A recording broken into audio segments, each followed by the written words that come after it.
Hi everyone, welcome to my channel education file MEd. और इस video में हम डिस्कस करेंगे इंटेलिजेंस थ्योरीज। तो पर्टिकुलर टॉपिक है एमएड के psychology of learning and development में। हालांकि ये टॉपिक है नहीं, लेकिन कॉम्पिटिटिव एग्जाम में पूछा जा सकता है। ये सिलेबस का पार्ट नहीं है, लेकिन नॉलेज के लिए पढ़ लो, आप काम आएगा आपको। ठीक है, तो जल्दी से पढ़ते हैं। और अगर आपने चैनल को सब्सक्राइब नहीं कर रखा है तो आप कर सकते हो, और वीडियो अच्छा लगे तो लाइक कर सकते हो। चलो, तो सबसे पहले पढ़ते हैं यूनिफैक्टर थ्योरी या मोनार्किक थ्योरी। तो ये थ्योरी किसने दी थी? एल्फ्रेड बिने ने दी थी 1961 में। और इन्होंने कॉन्सेप्चुलाइज किया इंटेलिजेंस को कैसे कि ये एक कॉमन, मतलब एक सिंगल फैक्टर है, ये कॉमन सेंस है। ठीक है, जनरल सेंस है जो कि सभी पर्सन में होती है कोई भी प्रॉब्लम सॉल्व करने के लिए। इन्होंने इसको कहा जर्नल मेंटल एबिलिटी भी। तो then I two factor theory. तो टू फैक्टर थ्योरी किसने दी थी? ब्रिटिश साइकोलॉजिस्ट चार्ल्स स्पीरमैन ने 1923 में दी थी। इन्होंने इंटेलिजेंस को कैसे बताया? इन्होंने कहा कि इंटेलिजेंस में क्या होती है, कुछ जर्नल एबिलिटी या जर्नल इंटेलिजेंस होते हैं, जिसको इन्होंने कहा जी फैक्टर, जो कि सभी लोगों में बहुत ही ज़्यादा कॉमन है। ठीक है, इन्होंने बेसिकली दो फैक्टर बताए, जी फैक्टर बताए और एस फैक्टर बताए। जी का मतलब है जनरल इंटेलिजेंस, एस का मतलब है स्पेसिफिक विशिष्ट इंटेलिजेंस। ठीक है, या एबिलिटी, इसको डिनोट किया एस फैक्टर से। तो जी फैक्टर या जी या जनरल एबिलिटी में, जनरल इंटेलिजेंस में क्या होता है? इनबोर्न है, इननेट है, सभी लोगों में एक जैसी है। डेली लाइफ में जो भी काम होती हैं, प्रॉब्लम होती हैं, इसी के जरिए हम सॉल्व करते हैं।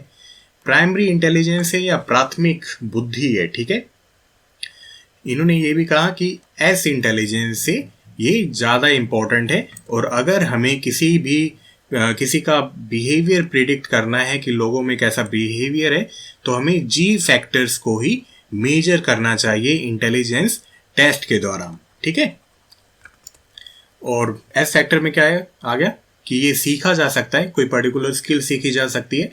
और ये क्या है, डिफरेंट इंडिविजुअल्स में डिफरेंट तरह का होता है, अलग अलग तरह का होता है। सपोज किसी में स्पेसिफिक टैलेंट है, इंटेलिजेंस है, उसे डांसिंग आती है, सिंगिंग आती है, दैट काइंड ऑफ थिंग। तो ये थी टू फैक्टर थ्योरी, जिसमें इन्होंने बात करी, स्पेयर ने बात करी जर्नल एबिलिटी की और स्पेसिफिक एबिलिटी की। देन और क्या कहा इन्होंने? बेसिकली इन्होंने क्या पाया, क्यों ऐसा कहा? इन्होंने जो भी बहुत सारे मेंटल एप्टीट्यूड टेस्ट थे, उनको एनालाइज किया, एग्जामिन किया फैक्टर एनालिसिस टेक्निक से। ठीक है, और इन्होंने पाया कि सभी लोगों का जो स्कोर्स है ना, बहुत सिमिलर सा है। किस बेस पे इन्होंने पाया? कि सपोज किसी इंडिविजुअल के अगर एक टेस्ट में अच्छे नंबर आए हैं, अच्छे मार्क्स आए हैं, तो उसके बाकी टेस्ट में भी अच्छे मार्क्स आए हैं, सिमिलर है। ठीक है, और अगर किसी के बुरे मार्क्स आए हैं, यहाँ पे ये बैड है यार। ठीक है, अगर किसी के बुरे मार्क्स आए हैं तो दूसरे टेस्ट में भी उनके बुरे मार्क्स आए हैं। तो इससे इन्होंने अंदाज़ा लगाया कि लोगों में जर्नल इंटेलिजेंस होती है और कुछ स्पेसिफिक इंटेलिजेंस होती है। और एक्चुअली जो ये टू फैक्टर थ्योरी है, ये मैथमेटिकली बहुत ही ज़्यादा लेंथी है, उसमें बहुत सारे मैथमेटिकल एक्सप्रेशन दे रखे हैं। तो इस पे हम अलग से भी पढ़ सकते हैं बाद में, लेकिन इसमें हम बस एक आइडिया ले लेते हैं कौन कौन सी थ्योरी थी। हालांकि इस थ्योरी में बहुत सारे मैथमेटिकल एक्सप्रेशन भी हैं, और इन्होंने यही प्रूव किया, यही कंक्लूड किया कि इंटेलिजेंस को हम मेजर कर सकते हैं, एक्सप्रेस कर सकते हैं नंबर्स की फॉर्म में भी। ठीक है, चलो देन पढ़ते हैं ट्राइआर्किक थ्योरी ऑफ इंटेलिजेंस। तो जैसे नाम से इंडिकेट हो रहा है कि तीन चीज़ों के बारे में बताया है, तो क्या बताया वो हम पढ़ते हैं। तो बेसिकली ये थ्योरी दी थी साइकोलॉजिस्ट या साइकोमेट्रिशियन, जो कि इंटेलिजेंस को मेजर करता है, थ्योरी के बारे में पढ़ता है। तो इनका नाम था रॉबर्ट स्टर्नबर्ग। और इन्होंने इंटेलिजेंस को कैसे डिफाइन किया? इन्होंने कहा कि मेंटल एक्टिविटी क्या है भाई? एक पर्पसिव एडेप्टेशन है, मतलब इसका कोई उद्देश्य है, उसके लिए हम एडेप्ट हो रहे हैं, सेलेक्ट कर रहे हैं, सेव कर रहे हैं अपने रियल वर्ल्ड को अपनी लाइफ से रिलेटेड। ठीक है, तो हिंदी में इसका मतलब क्या है कि किसी के जीवन के लिए प्रासंगिक वास्तविक दुनिया के वातावरण के उद्देश्य अनुकूलन, चयन और आकार देने की दिशा में निर्देशित मानसिक गतिविधि को क्या कहते हैं? बुद्धि कहते हैं या इंटेलिजेंस कहते हैं, है ना? कि किसी का कोई पर्टिकुलर पर्पस हो, इसीलिए हम अडेप्ट हो रहे हैं, सेलेक्ट कर रहे हैं, सेव कर रहे हैं अपनी लाइफ को उस पर्टिकुलर एनवायरनमेंट के लिए। तो मेंटल एक्टिविटी क्या हुई? यही चीज़ें हुई। और इन्होंने इंटेलिजेंस को इसी तरह से डिफाइन या इसी तरह से समझा भी कि कोई इंडिविजुअल कितना इंटेलिजेंट है कि वो जो भी एनवायरनमेंट है उसको अपने लाइफ में कैसे डील करता है, कैसे अपने आप को अडेप्ट करता है। तो इन्होंने कुछ 3 फैक्टर बताए। कौन कौन से फैक्टर थे? एनालिटिकल इंटेलिजेंस थी, तो इसमें क्या होता है कि प्रॉब्लम सॉल्विंग कैसी है, और एकेडमिक प्रॉब्लम में क्या होगा कि कंप्यूटेशन कैसा है, रीजनिंग या लॉजिकल पावर कैसी है। अगर इंडिविजुअल ये चीज़ें कर सकता है बाकी दोनों के साथ, तो वो क्या है? इंटेलिजेंट है। ठीक है। दूसरी चीज़ें क्या है? क्रिएटिव इंटेलिजेंस है।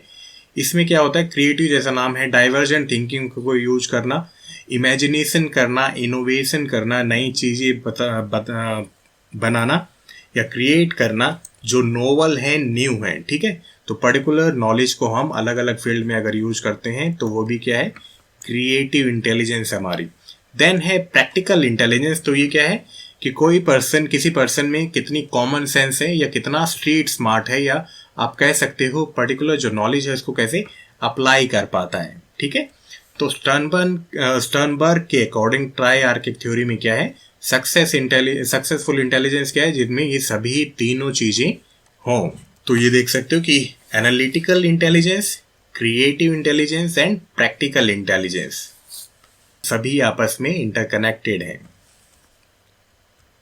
चलो देन पढ़ते हैं मल्टी फैक्टर थ्योरी। तो मल्टी फैक्टर थ्योरी किसने दी थी? एडवर्ड ली थॉर्नडाइक ने दी थी। सभी को इनके बारे में पता है, अमेरिकन साइकोलॉजिस्ट थे।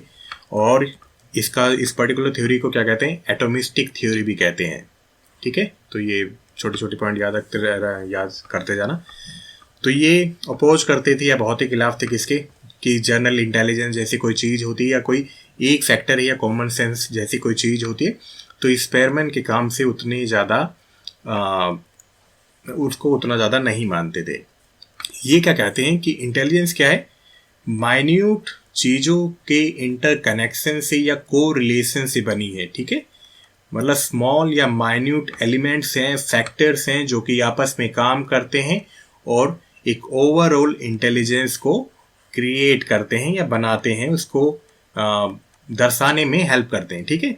तो इन्होंने स्मॉलर यूनिट्स या माइन्यूट एलिमेंट के बारे में कहा, फैक्टर्स के बारे में कहा कि ये सभी चीज़ें आपस में कनेक्ट करके एक ओवरऑल इंटेलिजेंस की जो भी छवि बाहर दिखाते हैं। ठीक है।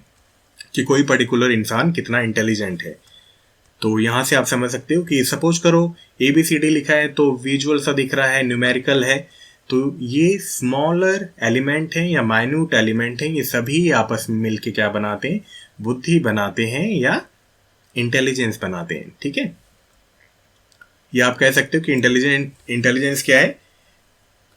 इन्हीं माइन्यूट फैक्टर्स के को रिलेशन से बनी है। ठीक है।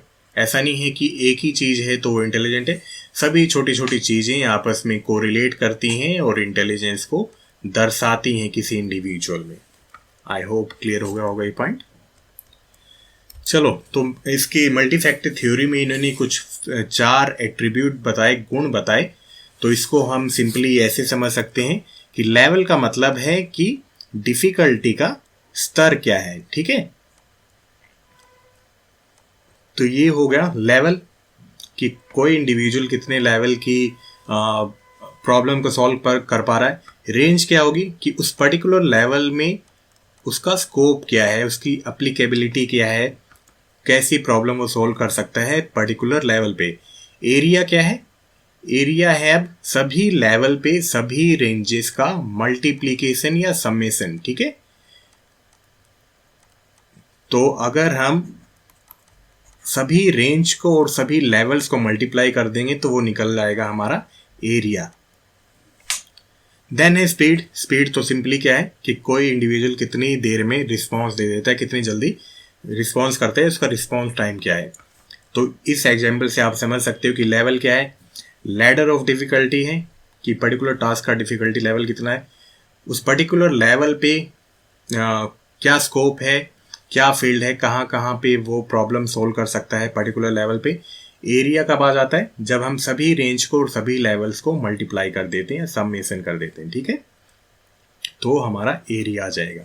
चलो देन पढ़ते हैं group factor structure of intelligence, या जिसको कहते हैं PMA या प्राइमरी मेंटल एबिलिटीज। तो ये दी थी लुइस एल थर्स्टन ने। ये भी क्या थे, साइकोमेट्रिशियन थे या फिजिसिस्ट थे। तो इन्होंने भी जो भी स्पेयरमैन की जनरल इंटेलिजेंस थ्योरी थी ना, उसका विरोध किया था। ओके, और उसके बेस पे इन्होंने कहा कि इंटेलिजेंस क्या है, कई फैक्टर से मिलके बनी है, या उसमें बहुत सारे फैक्टर्स हैं या बहुत सारी मेंटल एबिलिटीज हैं जो कि प्राइमरी मेंटल एबिलिटीज हैं। ठीक है, तो इंटेलिजेंस क्या है, इन सभी का ग्रुप है। तो इन्होंने 7 चीजें बताई। 7 चीजें कौन कौन सी हैं, या मेंटल एबिलिटीज कौन कौन सी हैं। एसोसिएटिव मेमोरी है कि कैसे हम चीज़ों को याद करते हैं, कैसे उनको रिकॉल करते हैं। न्यूमेरिकल एबिलिटी, नाम से ही है कि एरिथमेटिक प्रॉब्लम्स को कैसे सॉल्व करते हैं। परसेप्चुअल क्या है, कैसा परसेप्शन है हमारा, सिमिलैरिटीज या डिफरेंसेस हम कैसे परसीव करते हैं, कैसे उनको समझते हैं अगर पर्टिकुलर ऑब्जेक्ट में है वो। तो रीजनिंग, लॉजिकल पावर है ना, रूल्स क्या है उसके पीछे, लॉजिक्स को ढूंढना, रीजन करना। स्पेशियल विजुअलाइजेशन, रिलेशनशिप क्या है एक दूसरे के बीच में, उसको विजुअलाइज करना। वर्बल कंप्रहेंशन, जो भी मैं बोल रहा हूँ आप उसको कंप्रहेंड कर पा रहे हो, अंडरस्टैंड कर पा रहे हो वर्ड्स को, वो क्या है, वर्बल कंप्रहेंशन है। ठीक है, शब्दों को समझना। देन है वर्ड फ्लुएंसी, कि कोई कितनी तेजी से वर्ड्स को बोल सकता है, प्रोड्यूस कर सकता है। तो ये सातों की सातों मेंटल एबिलिटीज याद कर रखना, ये दी थी थर्स्टन ने। इसको कहते हैं प्राइमरी मेंटल एबिलिटीज या ग्रुप फैक्टर थ्योरी। क्लियर है? तो ये इतने सारे रेफरेंसेस हैं, मैं इनका लिंक दे दूंगा, आप जाके और अच्छे से पढ़ सकते हो इनके बारे में। तो मिलते हैं नेक्स्ट वीडियो में। Till then bye bye, take care.